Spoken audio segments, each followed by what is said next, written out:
성탄절 2025 네 번째 누가복음 7장 16절 말씀 같이 하겠습니다. 모든 사람이 두려워하며 하나님께 영광을 돌려 가로되 큰 선자가 우리 가운데 일어나셨다 하고 또 하나님께서 자기 백성을 돌아보셨다 하더라. 아멘. 아멘. 여러분 오늘 크리스마스 성탄 주일이죠. 크리스마스 날이 있지만 그래도 한번 인사해 볼까요? 메리 크리스마스. 메리 크리스마스. 예, 메리 크리스마스. 크리스마스를 누가 가장 기다릴까요? 아이들, 산타가 있다고 믿는 아이들 기다릴까요? 또 이제 이 정도 연세 드시 그러면 뭐 성탄 이렇게 하면은 잘 감 놓지도 않고 그렇죠. 어떤 분들은 예전에 오래전에 본 그 기억에 의하면 왜 성탄절을 하필 연말에 있어가지고 이렇게 사람 힘들게 하냐 뭐 이런 얘기도 있다 한 것을 제가 예전에 기사로 본 적이 있어요. 어린아이를 둔 가정들은 성탄절은 두 가지로 드러난다고 하죠. 부모의 인내와 그리고 카드에서 지갑에서 그 성탄이 일어난다 이렇게 말합니다. 제가 이런 말 한번 만들어 봤어요. 부모는 그 선물을 사기 위하여 야근과 할부를 겪는다. 산타는 공짜로 선물을 주는데. 제가 만든 말입니다. 뭐 감동 없죠? 산타는 공짜로 선물을 주는데 그 산타가 공짜로 선물을 주기 위하여 부모는 야근과 카드 할부를 막아야 된다. 이렇게 말합니다. 그런데 여러분 진짜 성탄의 의미는 그것이 아니죠. 크리스마스의 핵심은 우리가 하나님을 찾은 것이 아니라 하나님 우리를 찾아오셨다라는 겁니다. 여러분 이게 단순한 종교 이야기나 어떤 감성적 상징이 아니에요. 우리는 세상 사람들 너희들과 달라. 너희들은 뭐 산타 가지고 즐거워하고 이러지만 우리는 예수 그리스도 가지고 우리는 성탄절이야. 여러분 이론적으로 이렇게 막 이분법으로 나눠서 그들은 좀 낮아 보이고 우리는 좀 더 뭐 높아 보이고 그런 소리 하려고 제가 쓴 것이 아니라는 거예요. 정말 중요한 것이 무엇이냐면 하나님이 우리를 God came searching for us. 하나님 우리를 찾아오셨다라는 겁니다. 이것이 바로 신학의 핵심이에요. 크리스마스의 핵심이기도 하지만 이것이 신학의 핵심이라고요. 뿐만 아니라 성경이 말하는 구원의 그 구주 안에서 가장 급진적인 the most radical statement, 가장 급진적인 진술이라고 말할 수 있어요. 다시 한번 볼까요? 성탄이 뭐라고요? 성탄은 하나님께서 인간의 육신을 입고 우리 곁에 오셨다라는 겁니다. 이 영어 표현이 더 좋아요. God took on human flesh and came to dwell among us. 우리와 함께 사시려고 오셨다. 우리 가운데 거하시려고 오셨다. 이것이 더 중요한 거예요.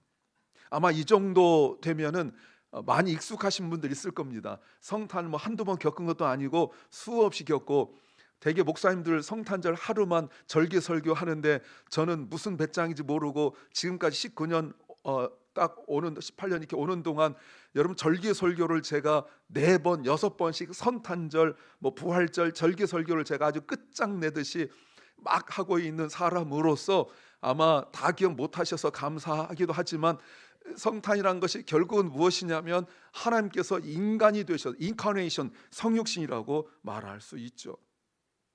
우리가 같은 본문을 계속 지금 보고 있는데 16절 말씀을 다시 보시면 주님께서 죽은 아들을 살리시고 난 이후에 사람들이 했던 말, 사람들이 모든 두려움에 사로잡혀 하나님을 찬양하며 말하기를 우리 가운데 위대한 선자가 나타나셨다 하며 또 하나님께서 자기 백성을 돌아보셨다, visit, 방문하셨다라는 말이죠.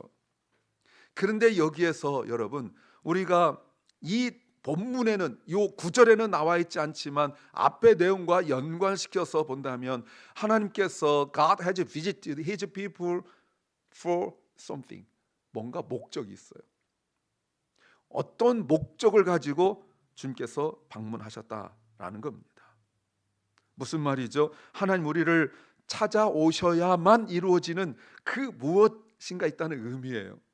그게 뭡니까? 그게 크리스마스예요. 그게 크리스마스예요. 크리스마스라는 것은 하나님께서 우리를 인간의 몸을 입으시고 방문하셨는데 그 방문하실 때 그냥 방문하신 것이 아니라 뭔가 목적을 가지고 방문하셨다. 그러니까 하나님께서 하신 일에 모든 일에는 우리가 깨닫든 깨닫지 못하든 간에 뭔가 목적이 반드시 있어요.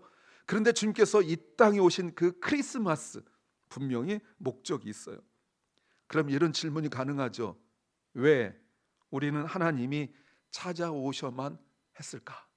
왜 우리는 하나님을 찾지 못하고 하나님 우리를 찾아오셔야만 할 수 있을까? 그 이유가 뭘까요? 우리는 하나님을 찾을래야 찾을 수 없기 때문에 그래요. 더 정확히 말하면 하나님께서는 이미 우리와 함께 하시는데 우리가 알아채지 못한다는 것이 정답입니다. 하나님께서 우리와 함께 하시고 하나님께서 우리를 찾아오셨음에도 불구하고 하나님께서 우리와 함께 계심에도 불구하고 우리는 그 하나님이 나와 함께 하신다는 사실을 전혀 눈치채지도 못하고 알아채지 못하는 영적인 그 둔감함, 영적인 둔함 속에 살아가고 있어요. 이게 말이 됩니까? 여러분, 우리가 왜 이래요? 현실에 갇혀 있고, 여러분 현실에 갇혀 있단 말이 뭐죠? 눈앞에 있는 일이 크고 더 중요하다, 이런 뜻을 가지고 있어요. 이게 너무너무 크고 중요하기 때문에 이것을 해야만 하는, 그리고 이것을 처리하고 또 이것을 감당해야 되는 그런 일들 때문에 우리가 현실 속에 갇혀 있어요. 인생 대충 산다는 거 아닙니다. 제가 여러 차례 강조한 적이 있지만 정말 인생 성실하게 살아가고 있는데 내 방향, 디렉션이 어디로 가고 있는지 모른 채로 눈앞에 있는 거 급급하여 열심히 성실하게 살아가다가 문득 뒤돌아보니까, 문득 주변을 돌아보니까 내가 하나님께서 나를 통하여 하실 일, 그 방향과는 너무 멀리 떨어져 있는 그 삶의 모습을 바라보면서 자기 자신 속에 갖게 되는 그 절망감 있을 때가 있다, 그 말입니다. 그러니 주님께서 나와 함께 계시는데 그것을 전혀 눈치채지 못하고 살아요. 아니면 자기 중심적인 것에 빠져 살아요. 내가 제일 중요하다, 이 말이죠. 그러니까 모든 것들을 나 중심으로 살다 보니까 내 속과 내 밖이 평안해야 되고, 그 평안만 추구하다 보면 안전한 길로 가게 되고, 그 안전한 길로 가게 되다 보면 하나님께서 나를 이끌어 가실 길에 대하여 거부하고 내가 원하는 길로 가다 보면 하나님께서 나를 이끌어 가실 그곳, the spot, the place, 거기로 가지 않고 전혀 엉뚱한 곳에 가서 만족하며 살다가 인생의 고공함, 삶의 무너짐을 그때서야 경험하여서 내가 이제 어떻게 돌아갈까라는 그 절망 속에 빠지는 내용들이 성경에도 많이 있다는 것, 우리 삶에도 많이 있다는 것 여러분 아실 거예요. 고통에 눌려 있고 염려에 눌려 있고 그러는 거죠. 제가 예전에도 여러 차례 말씀드렸지만 마귀 사탄이 우리를 가지고 놀 때 쓰는 작전 중에 하나가, 이건 뭐 C.S. 루이스의 스크루테이프 편지처럼 한 것이 아니라 제가 만든 얘기인데, 예전에는 그리스도인들 기도하지 못하게 했거든요. 핍박을 주고. 근데 이제는 마치, 요즘은 안 되겠지만 예전에 도둑이 큰 개가 많은 집에 도둑질하러 가려면 저는 개가 무서워서 못 갔는데 이제는 개 있는데 저쪽에다 개 무슨 뼈다구 같은 거 집어 던져놓으면 개들이 가서 뼈다구만 열심히 물을 때 와가지고 도둑이 털어가지고 가는. 그러니까 사탄이 우리를 가지고 놀 때 별로 상관이 없는 자기와 관계된 기도점 하나 툭 던져 놓는 거예요. 그래서 그 기도 열심히 기도하는데 이 사람이 사실은 나라를 위하여, 민족을 위하여, 선교를 위하여, 하나님의 역사를 위하여 기도할 사람인데, 그 사람이 맨날 자기 건강 아니면 뭐 남편 또는 아내, 자녀, 가족, 사업, 이 기도만 계속 주구장창하게 만들어서 하나님의 나라, 하나님의 뜻, 하나님 오심, 이런 것들에 대해서는 전혀 기도하지 못하다가 일평생 기도하다가 말아버리는 거예요. 그래서 구역 예배든지 목장이든지 뭐 이렇게 모이게 되면, 뭐 예를 들어서 권사님한테 권사님 기도 제목 뭐예요? 하고 목자가 물어오면은, 예전에는 맨날 그 남편 이러다가 그냥 30년 40년 남편 기도하다가 이제 남편이 늙어서 힘도 없으니까 어쩔 수 없이 아내 따라 나오는데 이제 기도 제목 뭐예요? 뭐 자식 새끼. 그래서 맨날 자식 딱 두 가지 기도하다가 세상 떠나서 하나님 앞에서 정말 나라 민족을 위하여 기도하고 어마어마하게 기도해야 될 사람이 딱 2개 하다가 끝나는, 마치 사탄이 개벽 따고 무슨 뼈 따고 집어 던져서 그것만 막 집을 지켜야 될 사람이 왕왕거리다가 끝나버리는, 여러분 이런 것들이 이제 마귀 사탄이 주는 거예요. 그래서 맨날 자기 관심만 기도하고 자기 고통, 자기 염려, 자기 문제 그것만 기도해. 마이 something 이것만 계속 기도하다가 하나님의 나라 의는 생각지도 못하고 그저 말뿐인 그런 신앙생활 하기 쉽다는 거예요. 그러니 하나님 찾아오셔도 신경도 쓰지 않죠. 하나님께 기도해야 되는데 하나님 내 옆에 계시는데도 기도하지 못하는 거예요. 하나님 오셔도 우리는 어쩌면 이렇게 말할 수도 있습니다. 하나님, 지금 이 상황 속에 하나님께서 나를 찾아오셨다고요? 어디요? 그 증거가 뭐죠?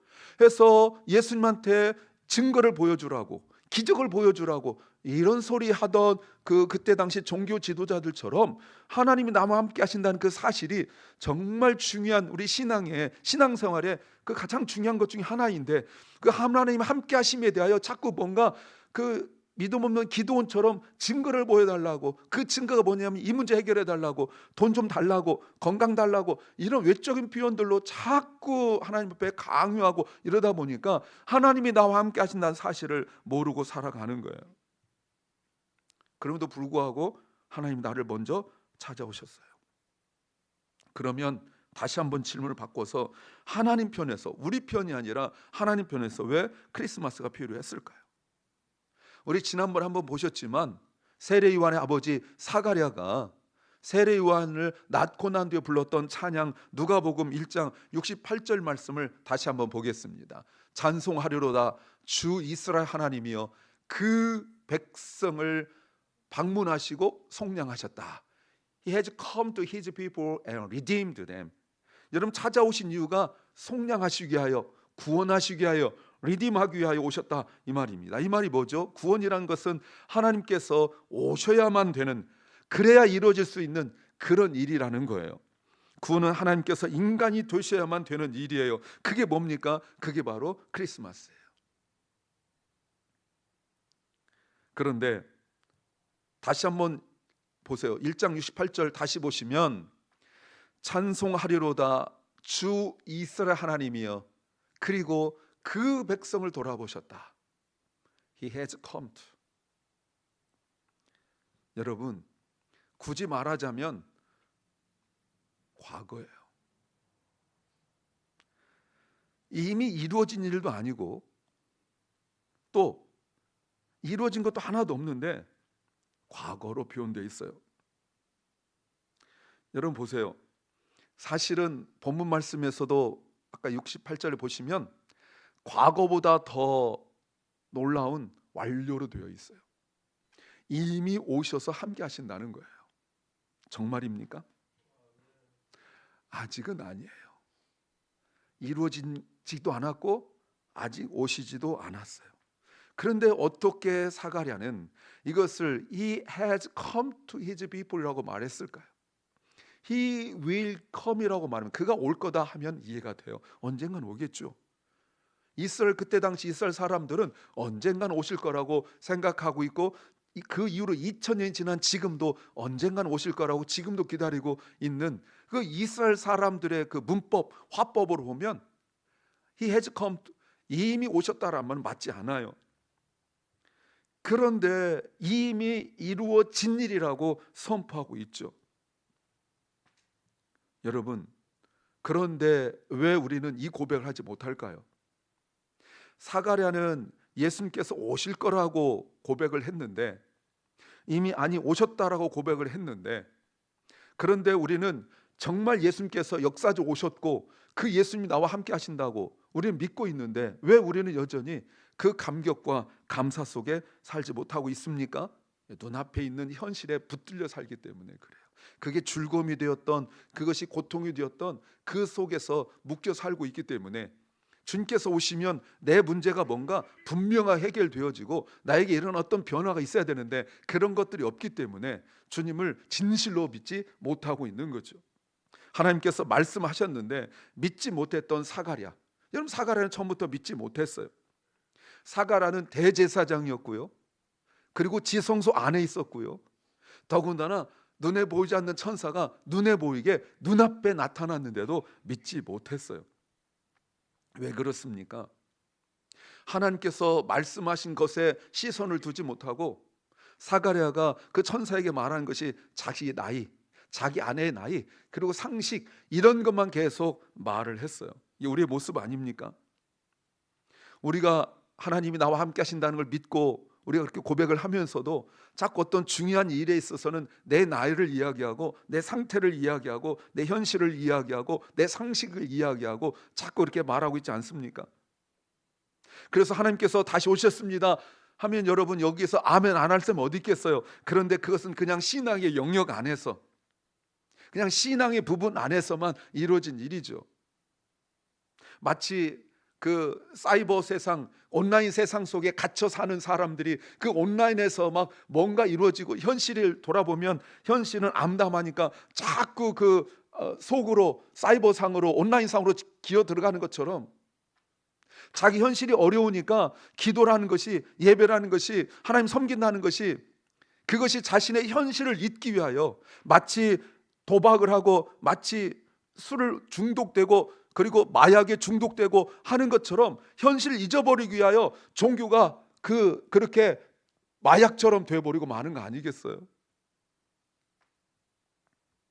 그래서 성령이 필요한 거죠. 여러분 잘 보세요. 누가복음 1장 67절 말씀에서 사가랴가 어떻게 이렇게 할 수 있었는가를 이야기합니다. 그 부친의 사가랴가, 그 부친한 것은 세례 요한을 말하는 겁니다. 세례 요한의 아버지 사가랴가 그 다음 보세요. 성령의 충만함을 입었다. 그래서 예언했다는 거예요. 의지, 상식, 지식이 아니라는 겁니다. 여러분 이게 차이점이에요. 다시 한번 말씀드리지만 성령께서 역사하시는 일이에요. 그래서 성령은 미래를 현재로 끌어오신 분이라고 말할 수 있어요. 미래에 일어날 일을 the future, 그 미래를 draw into, 지금 내 눈앞으로 끌어오신 분이에요. 이걸 믿는 게 우리 그리스도인들이고 이것이 바로 성령의 역사예요.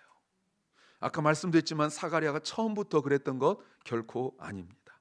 의심했고 믿지 못했고 이런 이유 저런 핑계대고 그랬어요. 예배하러 들어가서 기도하러 들어가서 핑계했다는 거예요. 여러분 사가랴가 술집에서 아니면 저 무슨 뭐 여행 가서 그런 것이 아니라 아무도 들어갈 수 없는, 대제사장도 1년에 한 번 들어갈 수 있는 그 지성소 안에 들어가 가지고 천사가 나타나서 하나님의 말씀을 전하는데 거기에서 계속 이 핑계 저 핑계 대던 거예요. 그래서 하나님께서 뭘 하셨습니까? 10개월 동안 말을 못하겠다는 거 아니에요? 여러분 하나님이 나와 함께 하심을 잘 믿지 못하겠거든. 하나님이 지금 나와 함께 하시고 또 나를 붙들고 있다는 사실을 믿지 못하고 이 핑계 저 핑계가 된다면 강제로 일주일만, 아니 정말 하루만이라도 입 다물고 한번 살아보세요. 그래서 말씀을 깊이 묵상하고 하나님을 묵상하고 그리고 믿을 수 있는 믿음을 강구하십시오. 그래서 생각이 변하고 그리고 내 말이 변하겠거든 그때서야 입을 열어보세요. 그러면 성령으로 충만해지고 그러면 내 상황을 이야기하고 내 환경을 이야기하고 내 문제를 이야기하던 사람이 이제 하나님께서 이루실 일을 말하게 될 줄로 믿습니다. 사도행 2장에서 그 자신의 삶 속에 현실 속에 묶여있던 사람들이 기도하고 기도하다가 성령께서 역사하니까 그들의 언어가 바뀌어서 그때 사람들이 듣기를 하나님의 큰 일을 말한도다. 자신의 그 삶의 문제를 말하는 게 아니에요. 방언으로 막 말하는데 여러분 방언으로 기도하다가 하는데도 대부분 반 자기 기도하는 사람들이 많아요. 그런데 그냥 한국말 해도 되는데 그냥 방언으로 이렇게 해서 하는데 하나님의 큰일, 하나님께서 이루실 일, 구원, 예수 그리스도의 역사, 하나님의 그 나라가 땅끝까지 이루어지는 일, 이런 것들을 기도하라고 방언을 주신 건데 그 방언이 그저 내 문제만 그리고 내 상황만 간구하는 그런 기도가 되어버리고 말았는데, 맨 처음에 성령 임하여 방언의 역사가 일어났을 때 그들은 자기들의 문제를 이야기하지 않고 하나님의 큰 일을 이야기했다는 거예요. 사가랴 보십시오. 1장 78절 말씀에서 이렇게 말하죠. 이는 이유입니다. 우리 하나님의 긍휼을 컴패션을 인함이라. 이로써 돋는 해가 위로부터 우리에게 비짓 임하였다라고 말합니다. 하나님이 우리에게 오신 이유가 뭐라고요? 우리에게 비추려 하신다. 그게 뭡니까? 바로 구원이죠. 근데 여러분, 이것은 미래예요. 아까는 과거 또는 완료했잖아요. 이번엔 미래예요. 실제로 세례 요한이 태어나고 6개월 후에 예수께서 태어나시죠. 그것이 바로 성탄절이에요. 그것이 바로 크리스마스예요. 예수님께서 하나님 보좌를 버리시고 낮은 자리를 내려오신 성육신, 인카네이션, 이것이 곧 크리스마스 성탄이에요. 그런데 이 성육신이 자동적으로 일어난 것이 결코 아니라는 겁니다. 우리가 원해서 이루어진 것도 아니고 우연이 아니에요. 하나님의 구원은 방식이 있고 그리고 과정이 있고 내용이 있어요. 수학보다 더 정확한 그 공식이 있어요.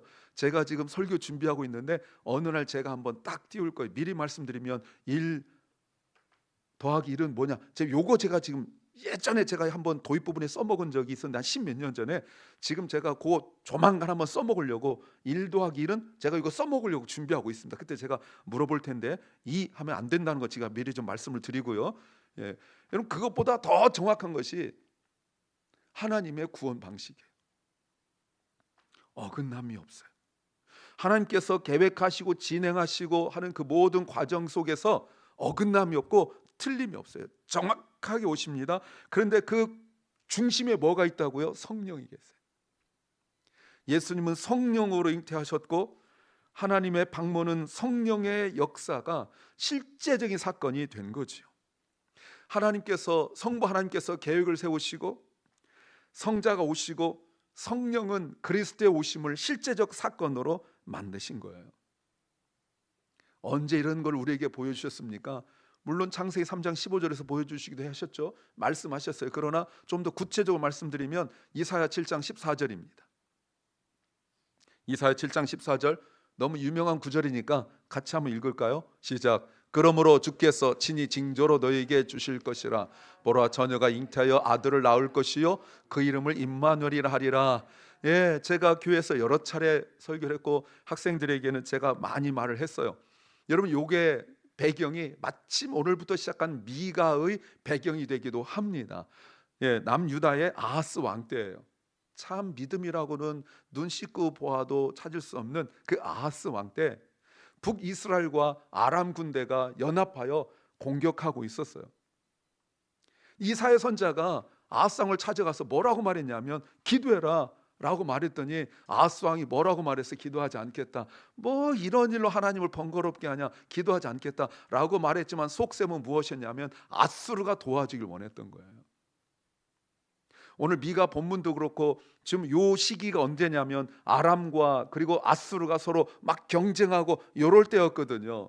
그러니까 아수르가 우리를 도와주면 될 텐데 뭘 기도해, 이렇게 말할 때 이사야 선자가 말한 것이 무슨 말이냐면 바로 이거예요. 여러분, 이거를 제가 이렇게 설명해 드릴게요. 주께서 징조로 친히 너에게 주실 것이라. 보라, 처녀가 잉태하였고. 아직 잉태하지 않았습니다. 잉태하였고 그리고 지금 아들을 낳고 있다. 그런데 그 이름은 임마누엘이라고 할 것이다. 이름도 이미 다 지어져 있는 상태예요. 여러분, 이 말의 의미가 뭐라고요? 기도하지 않던 아하스에게 하나님께서 하신 말씀이 무엇이냐면, 네가 만약에 처녀가 잉태하여 임신하여 아들을 낳게 해달라고 해도 내가 했을 것이다. 근데 그렇게 기도하지 않아? 그 말씀이에요. 그래서 우리가 이것을 똑 따가지고 이제 마태가 사용했기 때문에 이것이 이제 우리가 임마누엘의 증거로 보고 있지만 사실은 원래는 꾸짖는 말이에요. 기도하지 않는다.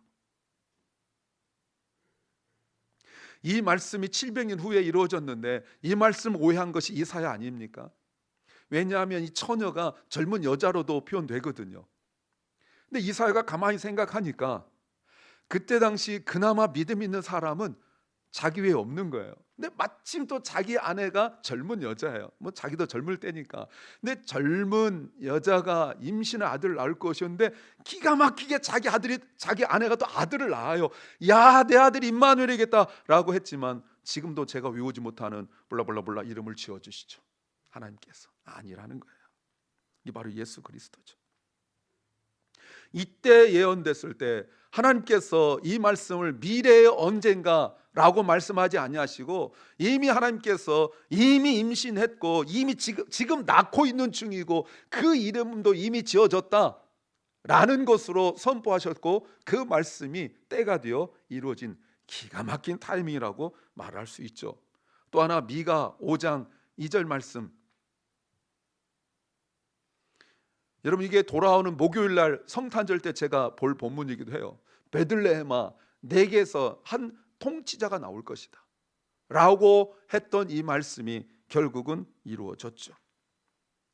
사랑하는 여러분, 16절 말씀을 오늘 본문 보겠습니다.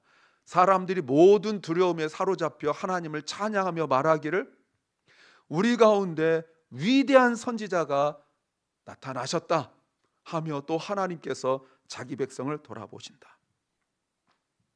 사랑하는 여러분, 하나님께서 자기 백성을 돌아보셨어요. 이것이 사람들이 말할 때는 그저 자기 백성들을 찾아온 것으로 그 죽은 사람이 살아난 사건으로 보았지만 그러나 성경은 그렇게 해석하지 않고 예수 그리스도께서 He has visited his people to save them.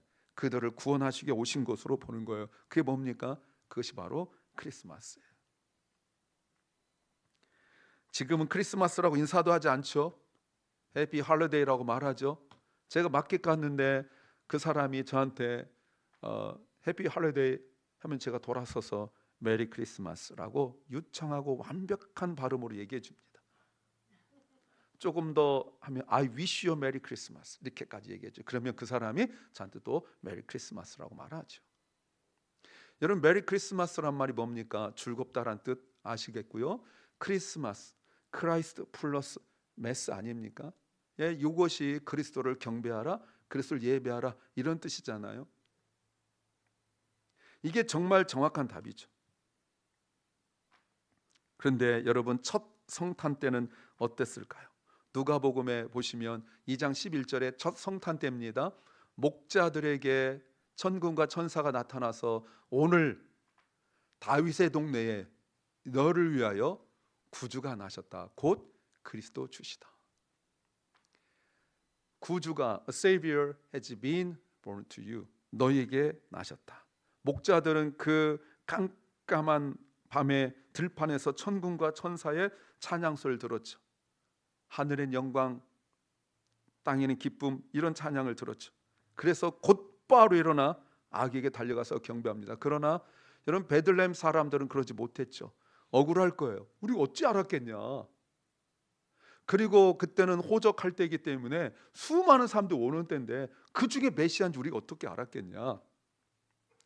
그들이 아무리 핑계를 대어도 오늘날 우리와 크게 다른 것이 없어요.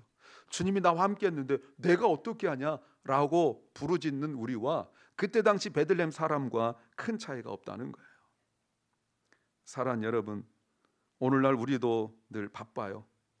스케줄도 가득하고 저도 이렇게 보면 스케줄이 뭔가 그렇게 할 일이 굉장히 많아요. 그래서 우리 삶 속에 내가 주인으로 꽉 차 있죠. 그러나 성탄은 우리 어떤 감상적인 풍경만이 아니라 우리가 하나님을 몰라봤고 거절한 자리까지 주님이 오셨다는 은혜의 선언이에요. 사실 우리의 힘으로 하나님의 방문을 알아볼 수 없어요. 우리가 아무리 기도해도 우리가 아무리 소망해도 주님이 나와 함께 하신다는 사실을 알 수가 없어요. 성령께서 우리 눈을 열어주셔야 되고 성령께서 우리로 하여금 깨닫게 하실 때 우리는 비로소 무릎 꿇고 하나님을 찬양하게 될 줄 믿습니다. 사랑하는 주님의 성도 여러분, 하나님이 나를 방문하셨다면 나는 도대체 누굽니까? Who am I? 하나님이 오셨다는 것은 내가 하나님 오셔야만 구원받을 수밖에 없는 존재라는 사실이에요. 남들 보기에 썩 괜찮다 할지라도, 남들 볼 때 또 스스로 생각할 때 바르게 살고 있다 할지라도 하나님이 오셔야만 구원받을 수 있다는 그 죄인, 이것이 우리의 고백입니다. 그 주님의 찾아오심 앞에 우리는 반응을 보여야 돼요. 목자들처럼 주님께 달려나와 찬양과 경배를 하며 동방 박사들처럼 주님 앞에 귀한 것을 드리고, 그리고 내가 만난 그분이 누구인지를 다른 사람에게 전해야 되죠. 그래서 성탄은 마치 사람들이 공격하는 것처럼 로마의 콘스탄틴 황제가 뭐 이렇게 만들어서 해가지고 공격하고 그러는 것, 사실 여러분 성탄은 첫 회가, 아까 봤던 첫 회가 아니죠. 약 300년이 지나고 난 이후에 콘스탄틴에 의하여 만들어진 것이 절기예요. 성탄절 절기예요. 그래서 사실은 여러분 우리 그 개혁주의에서는 성탄절 이런 거 지키지 않습니다. 딱 하나 지키는 것은 부활절이에요. 사순절도 없고요, 오직 고난주간과 그리고 부활절밖에 없어요. 성금일 이런 거 없습니다. 그런데 이게 로마 캐톨릭에 의하여 이런 일들이 이루어지고, 그리고 미국의 대형 교회들, 한국의 이런 교회들 이름 말하면 큰일 난 있어요. 하여튼 대표적으로 2개 정도 있는데 그 교회에서 사순절 이런 거 해서 무슨 뭐 특세 뭐 이렇게 하면서 이게 큰 교회 가니까 작은 교회 다 따라서 해가지고 갑자기 사순절이 나오고 이렇게 했는데, 여러분 개혁교회에서는 그것도 없어요. 그래서 매주 금요일은 성금요일이고 매주 주일은 부활주일인 거예요. 근데 이것이 갑자기 행사가 되어지고 말았어요. 킹 제임스 버전, 그 성경을 만든 그 왕이 북쪽, 여러분 스코틀랜드하고 밑에 잉글랜드하고 나눠져 있을 때 북쪽에서 왕이었는데 남쪽에서 메리나 엘리자베스나 이런 사람들이 여왕하다가 후손이 없는 바람에 북쪽에 있던 왕이 남쪽에까지 와서 이제 왕이 되는데, 북쪽에 있을 때는 종교개혁자들이 쥐고 있기 때문에 종교개혁자들이, 목사님들이 앞에 서가지고 항상 왕한테 당신은 죄인이요, 당신은 그리스도 없이는 살 수 없는 죄인이요 라고 막 혼내고 이래가지고 맨날 기죽어 있다가 밑에 내려오니까 자기 마음대로 할 수 있거든요. 그래서 만든 게 뭐냐면 절기예요. 그래서 개혁주의자 목사님들이 그런 거 하면 안 된다, 우상 숭배다 가지고 막 싸웠는데 결국은 타협해서 만들 수밖에 없었어요. 그때 타협해서 만든 것이 바로 킹 제임스 버전이거든요. 그거를 만들어 놓고 그러면서 절기 이런 것들을 교회가 받아들이게 되면서 우리도 성탄절도 지키고 뭐 이렇게 하죠. 근데 사실은 성탄절이란 건 따로 없던 거예요. 여하튼 그럼에도 불구하고 주님께서 이 땅에 오셨다라는 그것, 그 성탄의 의미는 우리가 잊으면 안 됩니다. 성탄은 다시 한번요, 인간이 역사적으로 만든 것이 아니라 성탄은 하나님이 우리를 위하여 만드신 날이에요. 그게 뭐라고요? 그것이 바로 성탄절이에요. 그게 전부입니다.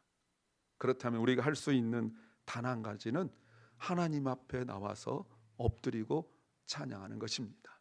그리고 주님을 모르는 사람, 지치고 상한 심령들, 이런 메리 크리스마스인지도 모르고 자기 문제 속에서 자기 즐거움 살아가거나 고통 속에 살아가고 있는 자들에게 주님이 오셔야 진정한 리얼 트루 메리 크리스마스 된다는 것을 말할 수 있다면 그것은 진정한 크리스마스를 아는 것이라고 믿습니다. 이 은혜를 누리시기를 주의 이름으로 소망합니다.